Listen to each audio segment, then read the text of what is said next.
नमस्कार विद्यार्थी मित्रांनो, मॅथ्स फॉर सायन्स या यूट्यूब चॅनलवर मी आपणा सर्वांचं खूप खूप स्वागत करते. आज आपण बघणार आहोत मॅथमॅटिक्स पार्ट 2 12वी सायन्स मॅथमॅटिक्स पार्ट 2 मधलं डिफरन्शिएशन हे चॅप्टर. ॲक्च्युअली डिफरन्शिएशन हे चॅप्टर जी तोंड ओळख होती, जे इंट्रोडक्शन होतं ते 11वीला तुम्हाला झालेलंच आहे. त्याचे फॉर्म्युलेज आपण बघितलेले आहेत. बाय फर्स्ट प्रिन्सिपल फॉर्म्युले डिराईव्ह कसे करायचे हे पण बघितलेलं आहे. अल्जेब्रा त्याच्यावरचा बघितलेला आहे, म्हणजे मायनस असेल, प्लस असेल, डिव्हिजन असेल, मल्टिप्लिकेशन असेल, तर कसं डेरिव्हेटिव्ह काढायचं हे सगळं आपण बघितलेलं आहे. या लेक्चरला आपण ती सगळं एकदा रिवाइज करूया आणि मग नेक्स्ट लेक्चरपासून ॲक्च्युअल 12वीच्या सिलेबसला आपण सुरुवात करूया. तर आपण सुरुवात करणार आहोत ट्रिग्नोमेट्रिक फंक्शन पासून. ॲक्च्युअली ट्रिग्नोमेट्रिक फंक्शन तुम्हाला सगळे माहितीच आहेत, तरी पण एकदा काही सेकंद बघा. Sine, cos, sec, cosec, tan, cot. 6 trigonometric function आहेत, तुम्हाला माहिती आहे. त्याचा काय रेशो असतो, कसा असतो, राईट अँगल ट्रायंगलशी रिलेटेड असतात, ॲडजसंट साइड म्हणजे काय, अपोजिट साइड म्हणजे काय, हायपोटेनियस म्हणजे काय, त्याचा संबंध याच्याशी कसा असतो हे सगळं तुम्हाला माहिती आहे. हे एवढं बोर्डवर मी लिहिले, त्याचं कारण एवढंच आहे. तुम्ही इथे बघा, नोटीस करा, इथे एक सी आहे, इथे सी आहे, इथे सी आहे. 6 ट्रिग्नोमेट्रिक फंक्शन मध्ये आपले 3 सी आहे. Point to be noted. आता आपण जाऊया आपल्या ट्रिग्नोमेट्रिक आपल्या डेरिव्हेटिव्हच्या फॉर्म्युल्यांकडे. आता डेरिव्हेटिव्ह म्हणजे काय, तर डेरिव्हेटिव्ह म्हणजे सिम्पली स्लोप. आपण 11वीला बघितलेलं आहे. ही कन्सेप्ट डोक्यात ठेवून आपण फॉर्म्युले बघूया. पहिलं आपलं फंक्शन आहे constant function. fx is equal to C. fx means function, C any scalar, म्हणजे सी म्हणजे तुमचा 1 असू शकतो, 2 असू शकतो, -1 असू शकतो, -3, कुठलाही एक नंबर म्हणजे कॉन्स्टंट. जर कॉन्स्टंट असेल, एक नंबर असेल, तर त्याचा डेरिव्हेटिव्ह किती असतो. आता fx म्हणजे ज्याला आपण y म्हणतो, y is equal to C असं आहे. म्हणजे याचा ग्राफ कसा येतो बघा, अशी लाईन येईल, अशी लाईन येईल, अशी लाईन येईल, अशी लाईन येईल. हा एक्स ऍक्सिस आहे, हा वाय ऍक्सिस आहे. ग्राफ कसा येणार, line parallel to X axis. असं जर असेल तर त्याचा स्लोप किती असतो, सरळ रस्ता झाला आपला. तो सरळ रस्ता असेल तर स्लोप किती असतो, ऑब्विसली 0 असतो. डेरिव्हेटिव्ह म्हणजे slope, divide by dx is a slope. मग याचा डेरिव्हेटिव्ह काय, फंक्शन असं असेल म्हणजेच y is equal to C असेल. fx म्हणजेच y is equal to C असेल, तर त्याचा डेरिव्हेटिव्ह किती असतो, divide by dx is equal to 0 असतो. dy बाय dx म्हणजे काय, y चा derivative with respect to x काय असणार आहे, 0 असणार आहे. म्हणजेच y इज इक्वल टू 1 आहे, फंक्शन दिलेलं आहे. डेरिव्हेटिव्ह काय असेल, dy by dx is equal to 0. हे F dash of X fx असंही म्हणतात. याला माहिती आहे तुम्हाला, y ला fx असंही म्हणतात, म्हणून याला एफ डॅश ऑफ एक्स असंही म्हणतात किंवा y डॅश असंही म्हणतात. तिन्ही फॉर्म मध्ये डेरिव्हेटिव्ह लिहिला जातो बघा. dy by dx, F dash of X, y dash, कसाही या तिन्ही फॉर्म मध्ये डेरिव्हेटिव्ह हा लिहिला जातो. याच्या नंतरचं फंक्शन आहे ते आपलं इंडेक्स फॉर्म मधलं आहे बघा. फंक्शन आहे X raise to N. X आहे, त्याची कुठची तरी पॉवर आहे. डेरिव्हेटिव्ह कसा असतो, dy by dx is equal to N X raise to N minus 1. Example घेऊन बघूया. असं फंक्शन आहे एक्स रेस टू 5. इथे मात्र एक्सच आहे, लक्षात ठेवा. याचा डेरिव्हेटिव्ह किती येणार बघा, dy by dx is equal to, काय केलंय, हा एन आहे, पाठीमागे आलाय, हे असं आलंय बघा. फाय मागे घेणार, हा फाय आहे तो इथे घ्यायचा आहे आपल्याला, एक्स लिहायचा आहे, नंतर काय करायचं n-1, फाय -1 ऍक्च्युअली म्हणजेच काय झालं, फाय एक्स रेस टू 4 झालं. डेरिव्हेटिव्ह किती आला एक्स रेस टू 5 चा, फाय एक्स रेस टू 4. आता हे फंक्शन असं आहे, y is equal to X raise to -5. किती येईल डेरिव्हेटिव्ह, काढूया.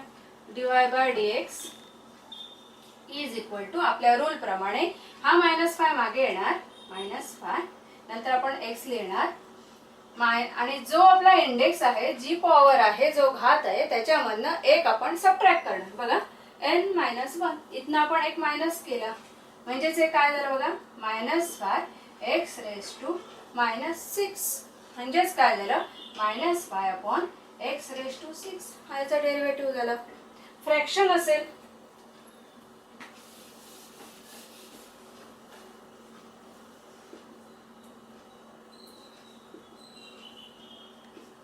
x⁻³ आहे, डेरिव्हेटिव्ह कसा काढायचा, सेम रूल, खाली x आहे, वरती नंबर आहे, कुठल्याही फॉर्मॅट मध्ये असेल. आपण कॉम्प्लेक्स नंबर पर्यंत सगळे नंबर शिकलेलो आहोत, त्यामुळे कुठलाही नंबर असेल कॉम्प्लेक्स नंबर पर्यंतचा नंबर आहे, actually real number, sorry complex number पर्यंत आपण इथे बघणार नाहोत, कारण कॅल्क्युलस हे रिअल नंबरशी रिलेटेड आहे. रिअल नंबर पर्यंत कुठलाही नंबर असेल तर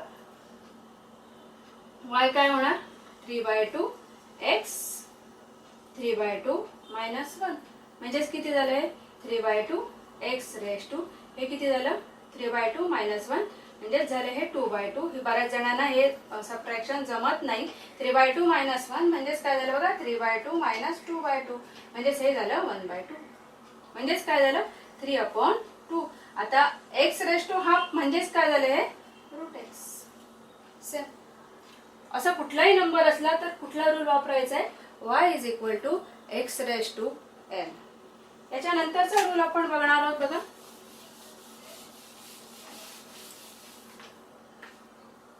y = 1/x. डेरिव्हेटिव्ह आहे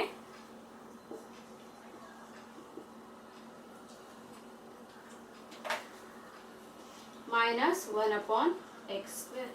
कसा आला, तर यापूर्वीचा जो आपण फॉर्म्युला बघितलेला होता, y = x⁻n, डेरिव्हेटिव्ह किती असतो, nx⁻n-1 एवढा डेरिव्हेटिव्ह असतो. याला लागू करून बघा, 1/x आहे,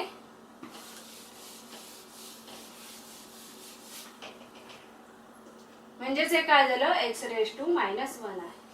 आता x⁻⁻1 आहे, -1 आपण बाहेर पाठीमागे घेणार, बाय दिस रूल x⁻⁻1 पाठीमागे घेणार, म्हणजे dy/dx काय झालं बघा, इथे -1 x⁻⁻1 जी पॉवर असेल त्याच्यावरून एक सबट्रॅक्ट करायचा.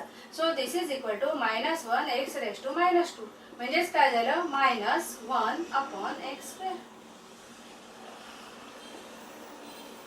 आणि हे कसं येतं, हे बाय फर्स्ट प्रिन्सिपल आपण 11वीला बघितलेलं आहे. त्याच्यानंतरचा रूल आहे बघा,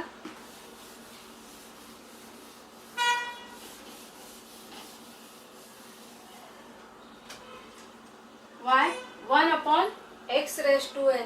पुन्हा तोच रूल आहे पुढचा, y = x⁻n चा, dy/dx = nx⁻n-1. म्हणजे एकाच फॉर्म्युल्यावर इतर किती फॉर्म्युले याचा फॉर्म्युला म्हणून आपण लक्षात ठेवू शकतो ते बघा. आता हे काय घ्यायचंय, y = x⁻n घ्यायचंय, 1/x⁻n म्हणजेच x⁻n. आता बाय रूल, कुठला रूल, हा रूल, हा -n मागे येणार आणि हे काय होणार, -n-1 म्हणजेच काय झालं, -n/x⁻n+1. कोणाचा फॉर्म्युला झाला, 1/x⁻n. फॉर्म्युला असा लक्षात राहत नसेल तर काय करायचं, हा एक फॉर्म्युला लक्षात ठेवायचा आणि त्याच्यावरून बाकीचे सगळे फॉर्म्युले आपण डिराइव्ह करू शकतो. त्याच्यानंतर आपण बघूया,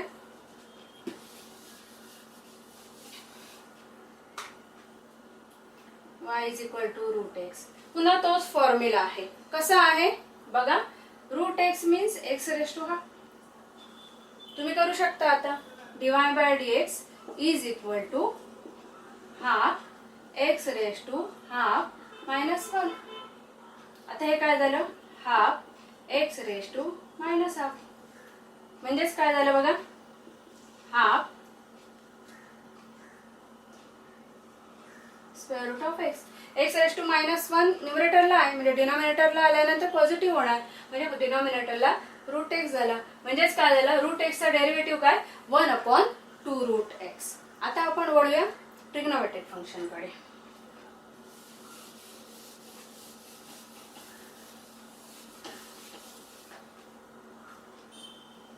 पहिलं फंक्शन आहे साइन एक्स. डेरिव्हेटिव्ह किती येतो बाय फर्स्ट प्रिन्सिपल 11वीला तुम्ही काढलेला आहे. डेरिव्हेटिव्ह किती येतोय बघा, dy by dx is equal to cos x. y is equal to cos x. Derivative minus sine X. पुन्हा बघा इथे c. Next y is equal to sec x. Derivative sec x tan x. y is equal to cosec x. Derivative minus cosec x cot x. पुन्हा अजून दोन function आपली शिल्लक आहेत. y is equal to tan x. Derivative sec square x and y is equal to cot x. Derivative minus cosec square x. पुन्हा c. काय लक्षात येतंय, मगाशी तुम्हाला मी सांगितलेलं होतं c येतोय. Point to be noted. बघा इथे ही सगळी फंक्शन जी आहेत साइन सेक टॅन यांचे जे डेरिव्हेटिव्ह आहेत हे सगळे पॉझिटिव्ह आहेत. लक्षात ठेवण्यासाठी मी ट्रिक सांगते की जेणेकरून तुम्हाला पाठ करायला नको, हे असं तुम्ही लक्षात ठेवू शकता. C cos, C cosec, C cot. तिन्ही फंक्शन सी वरनं आहेत. तिन्ही फंक्शनचे जे काही डेरिव्हेटिव्ह आहेत ते निगेटिव्ह आहेत. बघा हे असे ग्रुप आहेत.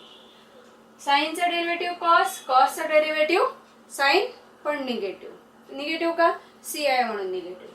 सेकचा सेक एक्स टॅन एक्स, कोसेकचा कोसेक एक्स कॉट एक्स पण निगेटिव्ह. टॅनचा सेक स्क्वेअर, कॉटचा कोसेक स्क्वेअर पण निगेटिव्ह. आलं लक्षात. हे असे 6 फंक्शन तुर्तास आपल्याकडे झालेली आहेत. ह्या 6 फंक्शनचा डेरिव्हेटिव्ह हे असे लक्षात ठेवायचे. याच्या पुढेही जाऊन याच्या इन्व्हर्स फंक्शनचे काही फॉर्म्युले आहेत ते कसे लक्षात ठेवायचे ते फॉर्म्युले झाल्यानंतर त्याचं डेरिव्हेशन बघितल्यानंतर मी तुम्हाला सांगेन. तोपर्यंत हे फॉर्म्युले कसे लक्षात ठेवायचे हे सांगितलेल्या ट्रिक प्रमाणे किंवा तुमच्याकडे कुठची ट्रिक असेल तर त्याच्याप्रमाणे लक्षात ठेवा. याच्यानंतर अजून आपले काही लॉगचे फॉर्म्युले आहेत ते आपण बघूया.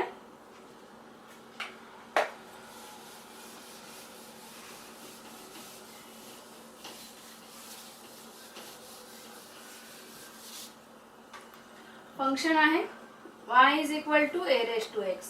a raised to x means constant raised to x. म्हणजे असं y is equal to 2 raised to x असं झालं फंक्शन. डेरिव्हेटिव्ह काय, a raised to x log a. याच्यावरनं दुसरा फॉर्म्युला, आता सपोज इथे 2x असेल तर काय होणार, dy by dx is equal to 2 raised to x log 2. आता y is equal to e raised to x आहे. डेरिव्हेटिव्ह काय, सेम हा पण एक कॉन्स्टंटच आहे. जरी एक टिपिकल कॉन्स्टंट असलं तरी हा कॉन्स्टंटच आहे. डेरिव्हेटिव्ह काय, e raised to x log e. आता तुम्हाला माहिती आहे log e is 1 म्हणून हा 1 लिहित नाही, म्हणून सिम्पली काय लिहितात, e raised to x चा derivative e raised to x. Next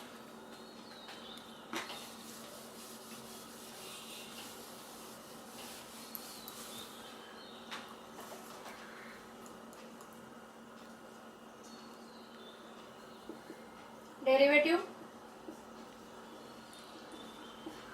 1 upon x. log x चा डेरिव्हेटिव्ह 1 upon x. पण इथे बेस e असतो असं आपण गृहीत धरतो नॅचरल लॉगॅरिथम.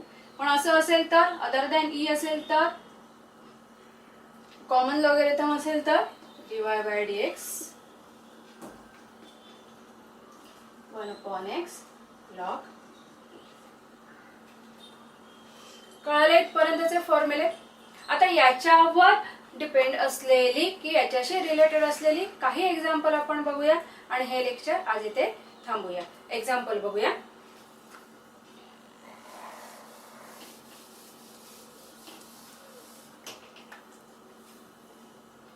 एक्झाम्पल कशी बघणार तर तुम्हाला हे रूल झालेले आहेत बघा. u प्लस और मायनस v. दोन फंक्शनचा ऍडिशन किंवा सबट्रॅक्शन असेल आणि त्याचा जर डेरिव्हेटिव्ह काढायचा असेल तर आपण तो असा काढतो du बाय dx प्लस और मायनस dv बाय dx. जर फंक्शन या फॉर्मॅट मध्ये असेल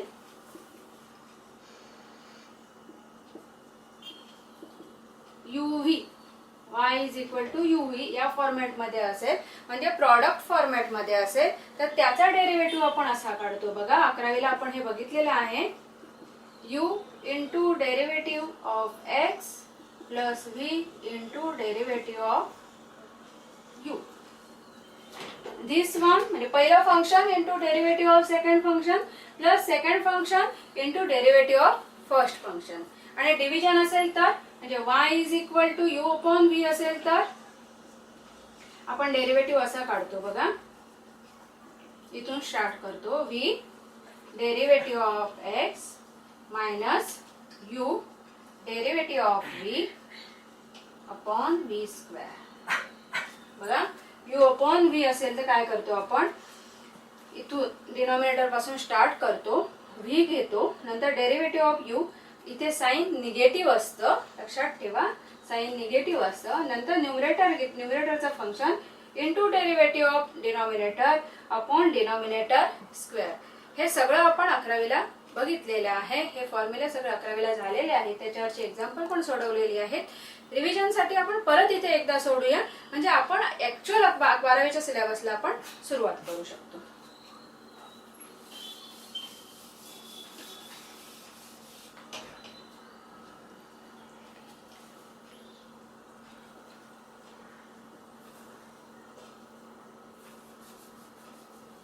फंक्शन आहे बघा x raise to 5 into cosec x. Algebraic function आहे आणि ट्रिग्नोमेट्रिक फंक्शन आहे आणि त्याच्यामध्ये मल्टिप्लिकेशन आहे. हे एक फंक्शन आहे आणि हे एक फंक्शन आहे म्हणजे आपल्याला जो रूल वापरायचा आहे तो आहे हा u इंटू v. कसा वापरायचा मगाशी मी सांगितलेला आहे dy by dx is equal to u dv by dx plus v du by dx. वापरूया. Therefore, dy by dx is equal to first function into derivative of cosec x, second function plus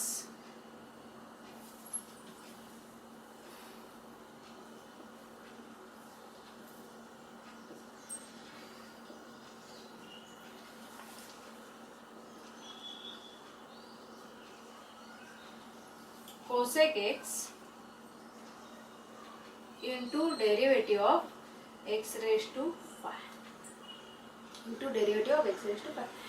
first function derivative of second plus second function derivative of first. आता cosec चे derivative तुम्हाला माहिती आहे x raised to 5 चा derivative माहिती आहे. हा तर सर्व फॉर्म्युला आहे आणि हे फॉर्म्युलाचे ऍप्लिकेशन आहे. x raised to 5 म्हणजे x raised to n चा formula y is equal to x raised to n आणि त्याचा डेरिव्हेटिव्ह जो आहे तो n x raised to n minus 1 असतो. हे आपण बघितलेलं आहे.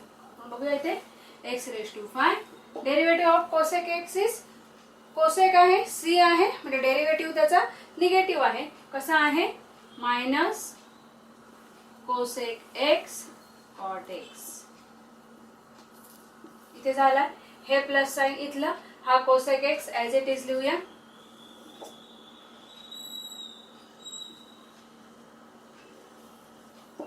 आणि derivative of x raised to 5 by this formula हा 5 मागे येणार आणि x raised to 4. इथे आपले डेरिव्हेटिव्ह काढून पूर्ण झालेले स्टेप पूर्ण झालेले. हे मायनस साइन तुम्ही मागे घेऊन लिहू शकता. हा 5 मागे घेऊन लिहू शकता. ऍक्च्युअली इथे झालेला आहे. नेक्स्ट एक्झाम्पल बघूया आपण.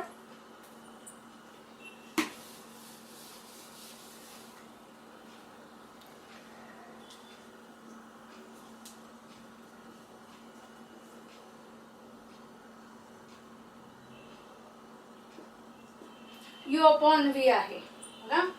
y is equal to u upon v dy by dx is equal to v du by dx minus u dv by dx upon v square. Denominator ने सुरुवात करायची. Numerator upon denominator quotient function आहे. Derivative काढूया. dy by dx is equal to, इथून start करायचं, X square minus 5. मी bracket घालते ते लक्ष द्या, तशी तुम्ही ब्रॅकेट घालायची म्हणजे तुमचं कुठे चुकणार नाहीये. X square minus 5 into derivative of x square plus 3 minus sine येतं ज्यावेळी कोशंट फंक्शन असेल तेव्हा, x square plus 3 into derivative of x square minus 5 upon x square minus 5. डिनॉमिनेटरचा स्क्वेअर म्हणजे x square minus 4 whole square. So this is equal to, आता हे as it is लिहिणार आपण, x square minus 5. X square plus 3 चा आपल्याला derivative काढायचा आहे, म्हणजे यू प्लस व्ही हे फंक्शन आहे, म्हणजे आपण इथे स्क्वेअर ब्रॅकेट घालूया. म्हणजेच काय झालं इथे, derivative of x square plus derivative of 3. u plus v असेल तर derivative of u plus derivative of v minus X square plus 3. आता इथे पुन्हा u मायनस v फंक्शन आहे, त्यामुळे derivative of u minus derivative of v म्हणजेच काय होणार इथे, d dx of x square minus d dx of 5 upon हे जे आहे ते एक्स स्क्वेअर मायनस 5 स्क्वेअर. म्हणजेच काय झालं बघा इथे, एक्स स्क्वेअर मायनस 5. आता याचा स्क्वेअर, याचा एक्स स्क्वेअरचा डेरिव्हेटिव्ह 2x कसा, by this formula, y is equal to X raise to n. n च्या जागेवर इथे 2 आहे. Derivative of constant is 0. मी सांगितलं तुम्हाला पहिलंच फंक्शन ग्राफ काढून दाखवलं होतं, is 0 minus X square plus 3 derivative of x square by this formula. हा 2 मागे येणार, काय झालं 2x झालं. Derivative of 5 is again 0, constant function minus 0 upon x square minus 5 square. आता हे काय झालं बघा, हा 2x प्लस 0 म्हणजे 2x झाला, हा 2x मायनस 0 म्हणजे 2x झाला. दोन्हीकडे 2x आहे, तुम्ही कॉमन घेऊ शकता आणि करू शकता. तसं करायचं नसेल तर तुम्ही नुसतं असं पण लिहू शकता, 2x x square minus 5 minus 2x. आता मायनस कसे झाले तर हा इथे 2x आहे तो इथे लिहिला, हे मायनस साइन आहे, एक्स स्क्वेअर प्लस 3 आणि ह्या सगळ्याला अपॉन जो आहे तो एक्स स्क्वेअर मायनस 5 स्क्वेअर असं ठेवला तरी चालेल. 2x बाहेर घेऊन सिम्प्लिफाय जरी केला तरी चालेल. ऍक्च्युअली आपला डेरिव्हेटिव्ह जो आहे हा इथे संपलेला आहे, यू अपॉन व्ही. मला वाटतं हे इथपर्यंत जे आपण केले, एवढी एक्झाम्पल केली ती सफिशियंट आहेत. अजून काय तुमच्यात क्वेरीज असतील तर मला विचारा. लेक्चर आवडला असेल तर सबस्क्राईब करा, म्हणजे तुम्हाला लेक्चरच्या डेली नोटेशन येत राहतील. थँक्यू.